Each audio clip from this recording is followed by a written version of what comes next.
And then we'll just copy all of this and then paste it and like that. So it would sound like this.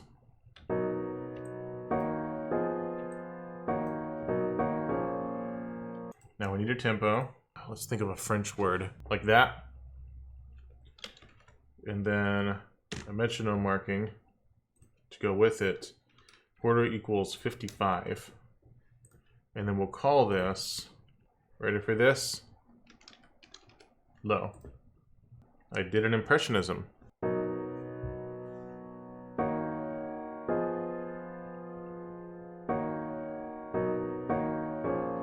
Ooh, what if we make this modal as well? Let's do it. Let's just like pretend to be modal right here. Yeah, we'll pretend to be in Lydian for measure 2.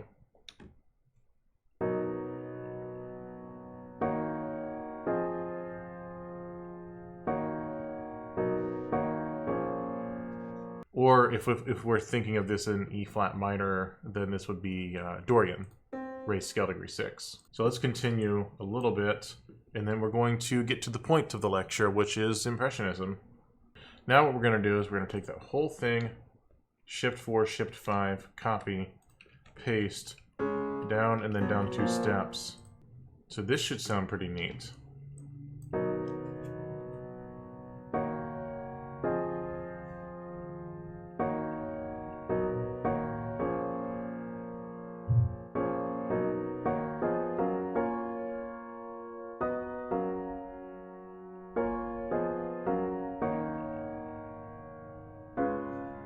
Oh, I don't like that.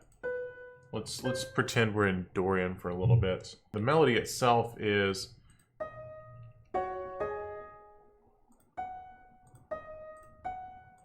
it's all black notes.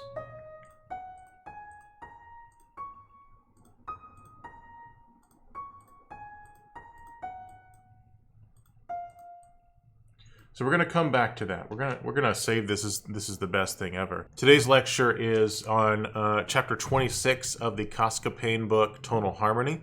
We're going to be learning about the things being used in the Impressionist style period, which was right around the time of post-Romanticism. We're just talking about scales, and when we start using scales that are not major and minor, then we start to get out of functional tonal music, which is leading tones and 1, 4, and 5 and all of that. So Impressionism is built around using things for their sound. Now, we talked about that in the prior chapter, 25, systematic procedures and all of that, which is using chords because of how they sound and not so much what they're supposed to do in the key, and also using scales for how they sound and not what's in the key.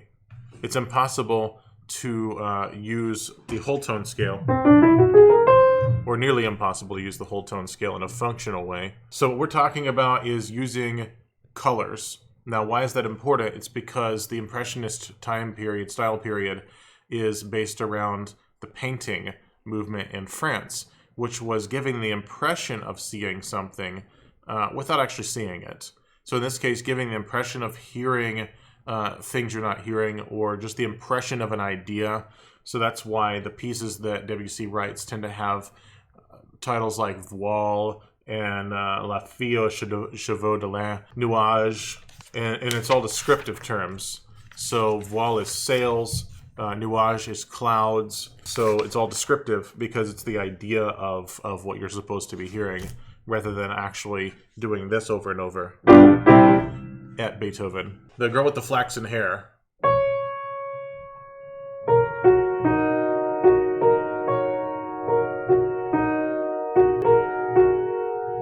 Do we hear a tonal center here? Because if there was a tonal center, we'd hear something like this. Do we hear it?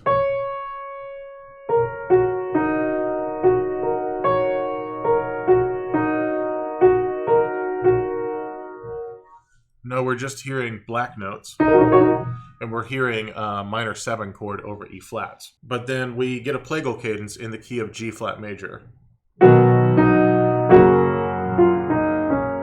So there's a tonal center there. We were using an E flat minor 7, and then he picked one of the notes, G flat, which is the relative major of E flat minor, and then did a plagal cadence on that tonal center, which is the most neutral type of cadence. We start to mess around. Are we E flat minor? Are we G flat major?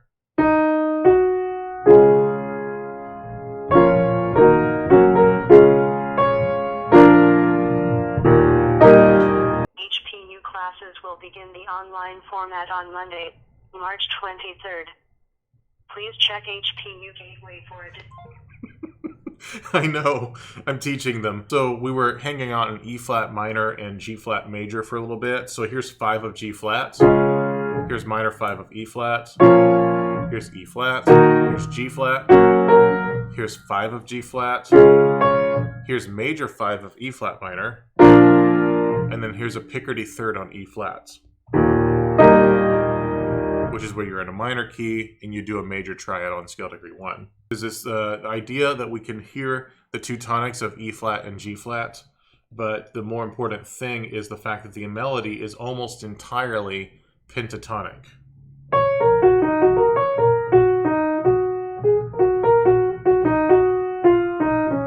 One tone in there wasn't pentatonic. That's pentatonic. Now we're going to talk about pentatonic in a little bit. The important thing here is this is a great example of Impressionism, which is there's no tonal center for us to latch onto in a strong way. We're just sort of getting a bit of tonal ambiguity, and then we're forced to focus instead on the aesthetic of the piece. So with that in mind, listen to the aesthetic of the piece.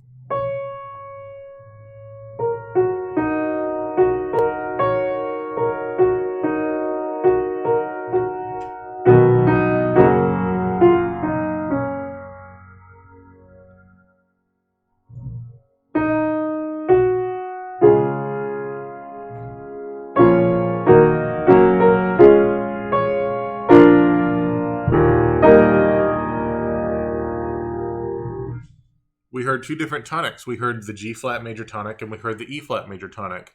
That's very obvious to the ear, but other than that, what we're hearing is just a wash of tones and the pentatonic scale being used. So let's talk about modes real quick, because that was a big thing in the Impressionist style period. So here's an example of a mode.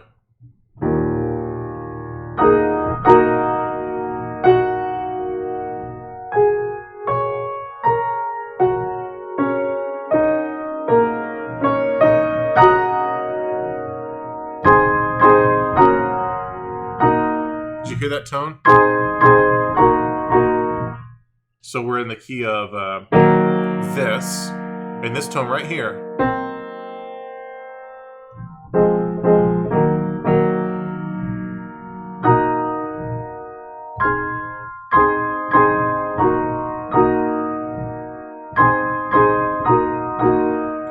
Does it have a bit of a, what is it, a bit of a Stevie Wonder feel to it? It actually sounds like I heard it on the grapevine. Kind of sounds like that to me. It has a bit of that flavor to it. That is where you take a minor key, play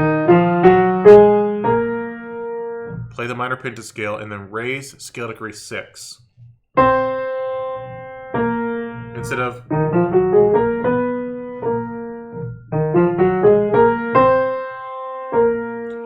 So let's put some things into the Google Doc real quick. I guess we have to use a dash here. There, cool. So we've got modes. Let's do like that, right? Modes, bullet list. Let's make it fancy. That's fancy. Okay, modes. Let's see. Synthetic scales. So what we're talking about here is modes. Okay. Modes. So we've got Dorian is a minor scale with a raised scale degree 6.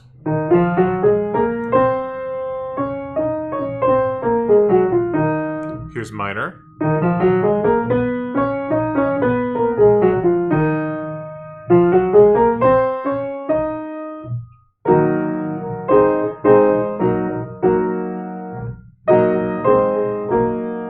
What you're hearing is a major 4 chord in a minor key. And it's got a very R&B sort of feel to it. Of course, there was no R&B when Debussy wrote this. It was more for the hazy nature of it. That raised scale degree 6 creates a little bit of a major tonality in the minor key. And in this case, he was using the minor key signature and then giving us an accidental to raised scale degree 6.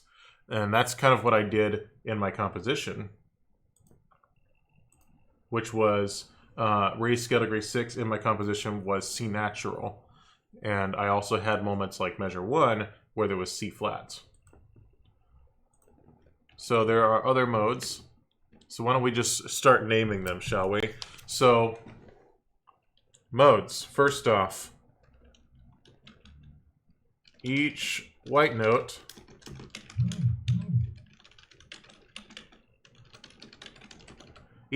corresponds with a specific mode.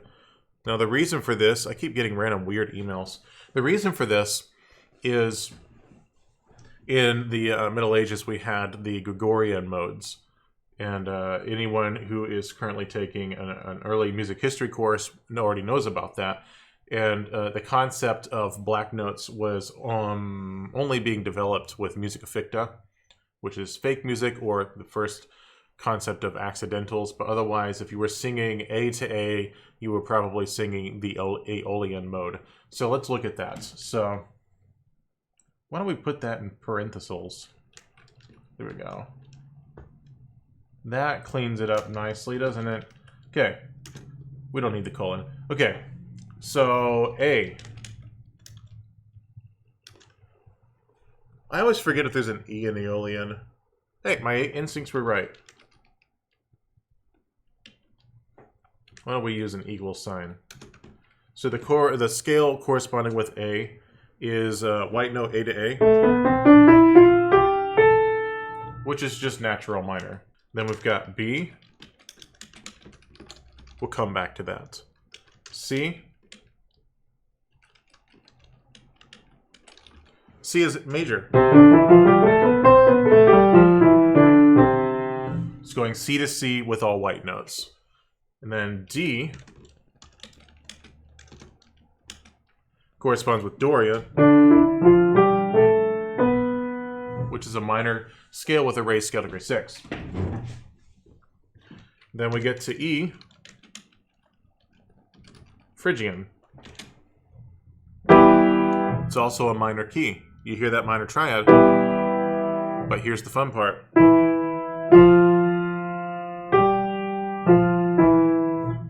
So that almost sounds Spanish.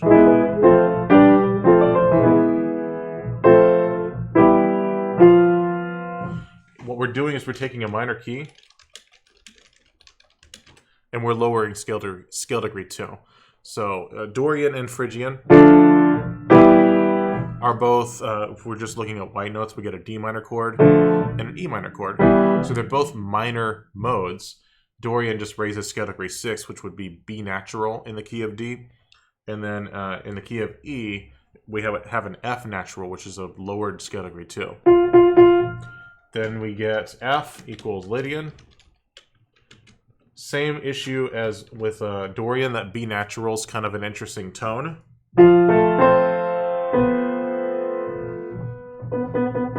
B natural is a raised scale degree 4. And the most common example of hearing that raised scale degree 4 would be things like The Simpsons or Maria.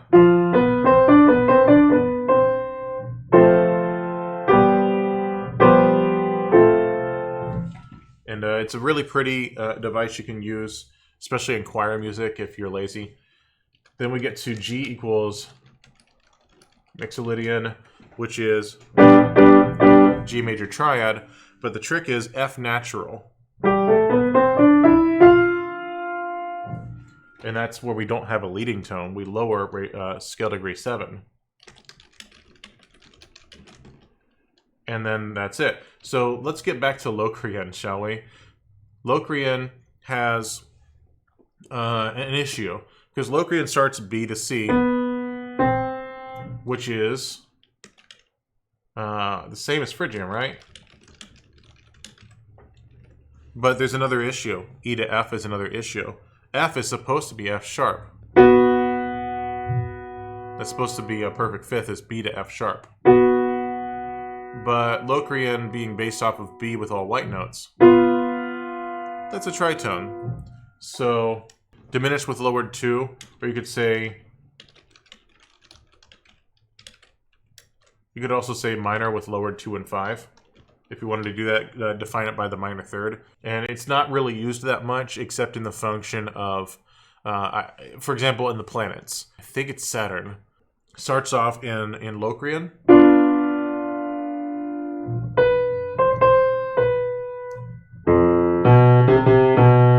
But the moment we get a strong tonic, it's actually C. So the locrian B diminished triad is being used in a leading tone function to C. You're not really going to hear much locrian by itself, except in some Greogorian chants. So we'll put that in italics. So these were all being used this way, and then to avoid tritones, we were starting to do things like F sharp and B flat. So F sharp to B, that's perfect intervals, or F to B flat, also perfect intervals, because B to F and F to B, those are the tritone. So augmented fourth, diminished fifth.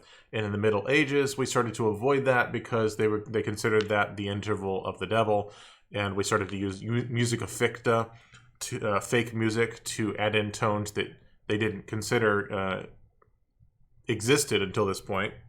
Raise the F or lower the B flat. From there, we got into the concept of tonality, and then Aeolian and Ionian were chosen as the chosen ones in the Baroque period. But then we get back to Impressionism, and now we're using the modes as a way to create a non-tonal framework that still sounds diatonic, because diatonic means 7-note scale. And these are all diatonic scales, diatonic modes. In fact, why don't we put it right here? Diatonic modes. Diatonic modes. 7-note scales. Back in the Greek music theory, they would combine 2 4-note scales called tetras, and we would get an 8-note scale where the first and last note are the same. My mom's sending a group message to her students right now. 2 tetras creates an 8-note scale. This is the same note on the outer ends. And then by the Greogorian chant and Greogorian modes, they all had names based off of different locations in ancient Greece. And then it was considered 7-note because if the last note is the same as the first note, then it's just 7 notes. I really should move that over. Oh well, never mind. So that was used for its the fact that it was diatonic in nature but not tonal. Now then we get the pentatonic scale. There's the major pentatonic scale. Scale degrees 1, 2, and 3, and 5 and 6 of a major scale. We could say do, re, mi, sol, la. In minor, 1, 3, 4, 5, 7, 1. That's a little bit more complicated. Here's major. Here's minor. This will make more sense when I do it in La bass minor solfege. Does that look familiar? It's the same exact tones. The minor pentatonic scale starts on scale degree 6 of the major pentatonic scale. And if you are ever trying to figure out the pentatonic scale, just play all the black notes. That's pentatonic scale. Start on G flat or E flat. Oh, hey, check it out. Just like my composition that I did earlier in the lecture, where the melody is E flat, G flat, A flat, E flat, G flat, E flat, G flat, D flat, and it's all black notes.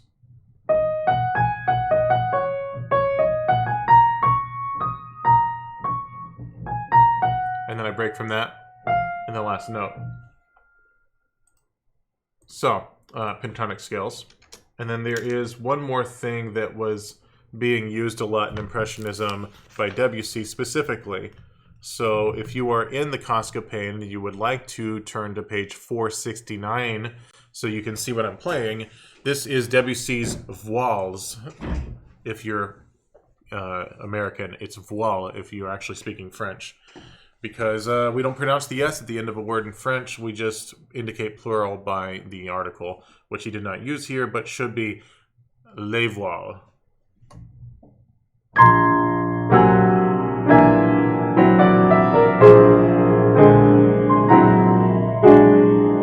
This is the whole tone scale. This is where there is one fewer note than a diatonic scale because there's no half steps. It's all whole tones. There's only two that exist then. There's the one that has C, D, E, F sharp, G sharp, A sharp, or G flat, A flat, B flat, and then C. The other one is the two black notes that are together, so C sharp to D sharp or D flat to E flat, and then F, G, A, B.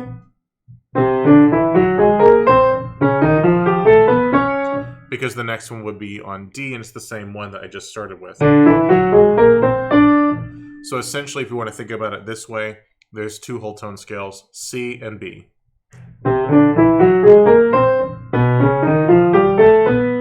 If anyone ever watched like TV Land growing up and they watched Gilligan's Island, the dream sequences were always like...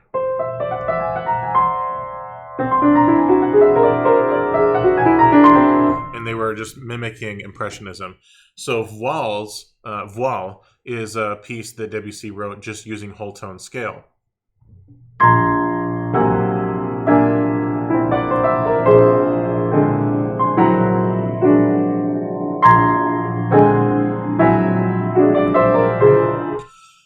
I think I heard that the actor who played Gilligan's from Brownwood, I think I heard that a long time ago and completely forgot about it. That show was something, wasn't it? And then here's the last bit of Voile, where we go...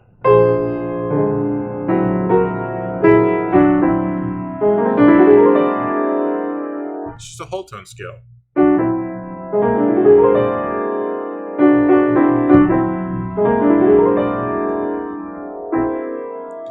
Now the interesting thing is there is a motif being used here.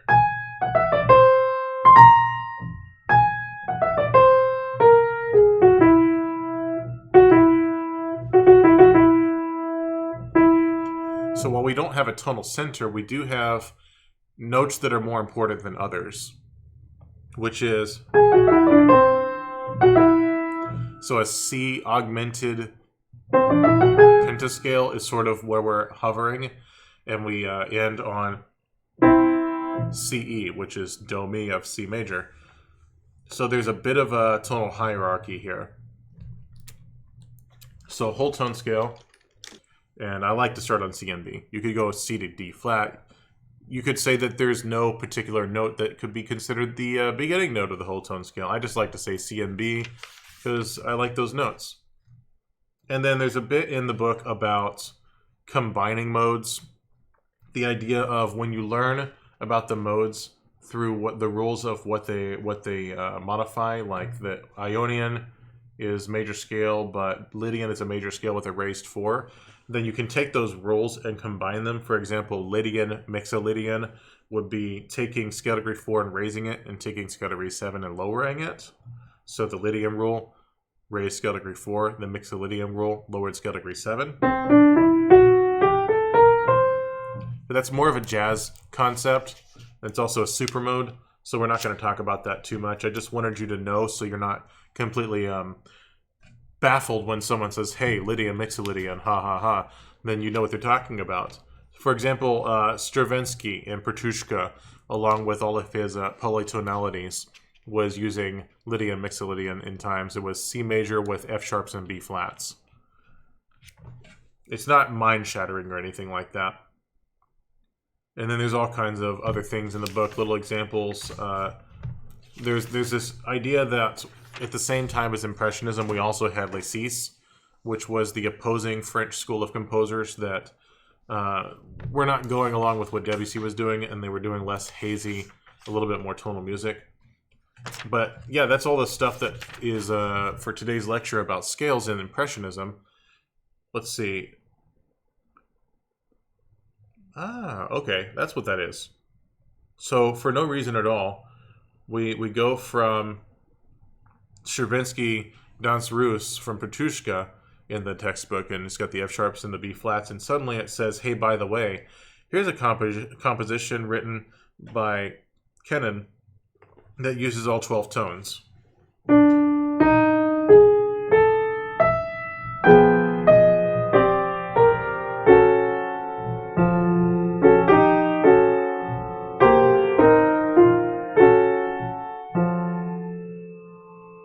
And that F is grounding us, but it's not really. I'm not really sure what key we're in here. We're not in a key, but sometimes you can hit in a tonal center. And what it seems like is we keep coming back to an F sharp minor triad with F grounding us.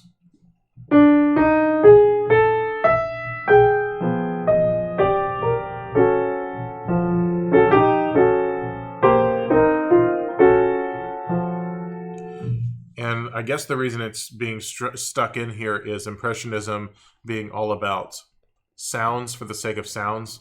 Is we like the sound of the F sharp minor triad, especially in second inversion. It gives us this stark quality, and then this F is a dissonant pedal tone, so we're no longer using chords in a functional way.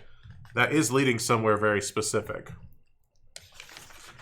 So that takes care of today's lecture about modality. We're going to be using modality in our next music theory 4 lecture, which is talking about extended tertian harmony, and then from there into jazz chords, because they were being experimented with by Ravel mostly, and sometimes Debussy.